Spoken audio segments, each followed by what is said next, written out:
Hello students, आज हम लोग इस वीडियो के द्वारा आरएच फैक्टर के बारे में पढ़ेंगे। आरएच फैक्टर को समझने के लिए हम लोग को पहले एक चीज़ समझना होगा। हम लोग जानते हैं कि आरबीसी के सरफेस पर एंटीजन्स पाया जाता है। तो आरएच फैक्टर का खोज जो है क्लैंडेस्टीनर एंड वीनर के द्वारा किया गया था। रीसस मंकी, रीसस नामक बंदर पर इसका इसका खोज हुआ था। इसका आरएच नाम इसीलिए पड़ा जो एरीसस जो वंश के बंदर थे, उसके नाम का पहला 2 लेटर को ले लिया गया। पहला 2 लेटर RH और इसका नाम पड़ा आरएच फैक्टर। तो आरएच फैक्टर का नाम बंदर के ही जो है नाम का पहला 2 लेटर को लेकर बनाया गया।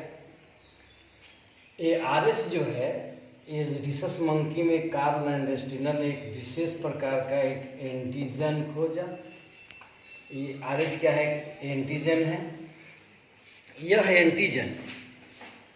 एंटीजन मैन के आरबीसी के सतह पर भी देखा गया और इस तरह से इस आरएच फैक्टर को हम लोग 2 तरह से बांट सकते हैं, आरएच पॉजिटिव और आरएच निगेटिव। हम लोग इस साइन को ऊपर दिखाते हैं।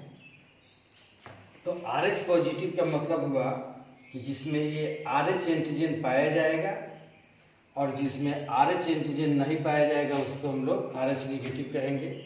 इसका परसेंटेज जो है भारत में जो है परसेंटेज रेशियो जो है आरएच पॉजिटिव 97% है और आरएच निगेटिव 3% है, जबकि वर्ल्ड में विश्व में इसका रेशियो आरएच पॉजिटिव का 80% और आरएच निगेटिव 20% है।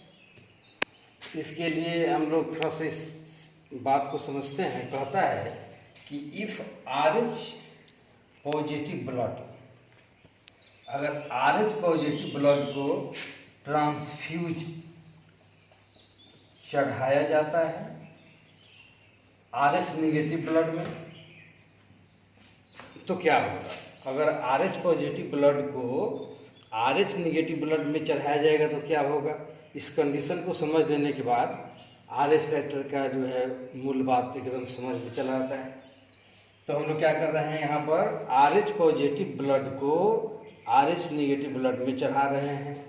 तो क्या हो रहा है कि कहता है कि फर्स्ट ट्रांसफ्यूजन अगर पहला बार अगर चढ़ाया जाता है तो सक्सेसफुली है, फिर भी कुछ आरबीसी डैमेज होता है ब्लड क्लम्पिंग के द्वारा कुछ, लेकिन फिर भी जो है वो फेटल नहीं होता है, मृत्यु का कारण नहीं बनता है।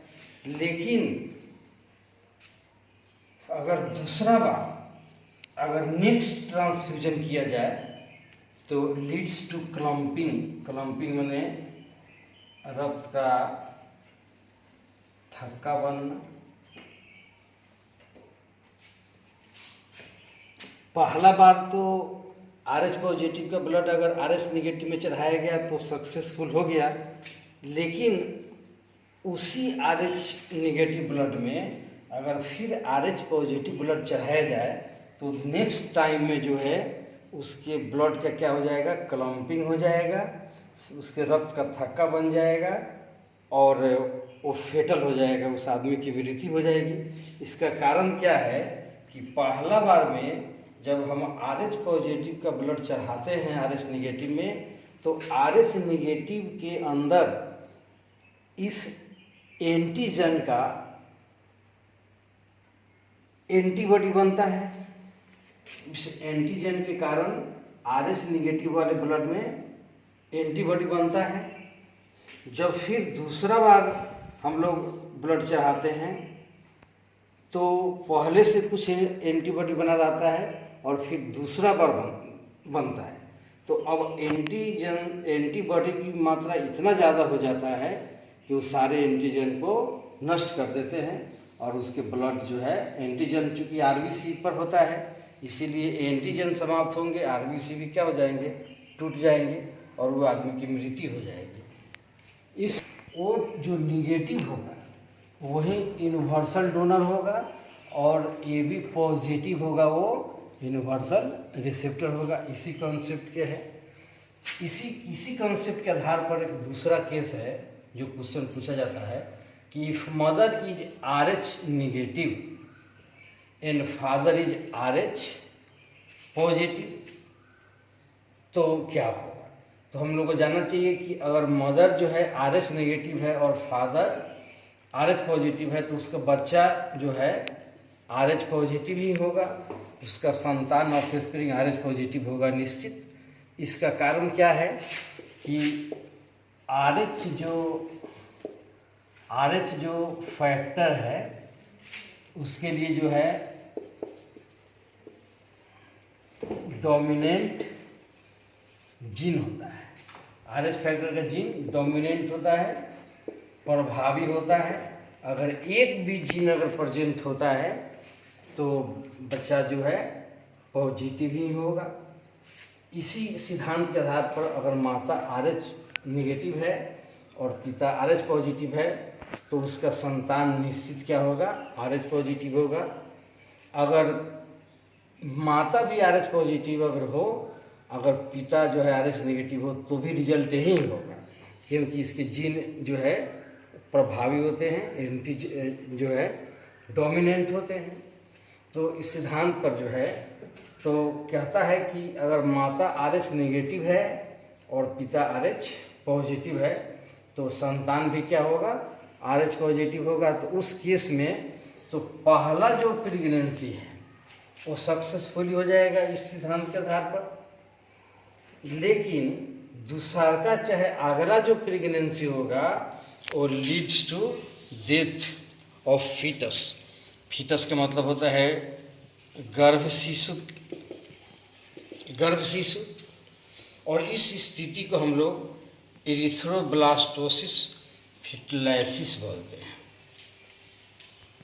जब माता जो है निगेटिव हो, RH निगेटिव हो और उसमें कोई RH पॉजिटिव चाइल्ड पल रहा हो तो पहला जो है प्रेगनेंसी तो सक्सेस कर जाता है, लेकिन दूसरा प्रेगनेंसी में बच्चा जो है सर्वाइव नहीं करता है। अगर इसकी पता लग जाए तो हम इसका इलाज कर सकते हैं। उसके लिए हम लोग जो है एंटी-RH एंटीबॉडी का इंजेक्शन जो है पहला डिलीवरी के तुरंत बाद जब इंजेक्ट करेंगे तो फिर अगला प्रेगनेंसी सक्सेस कर सकता है, नहीं तो फिर दिक्कत होगा।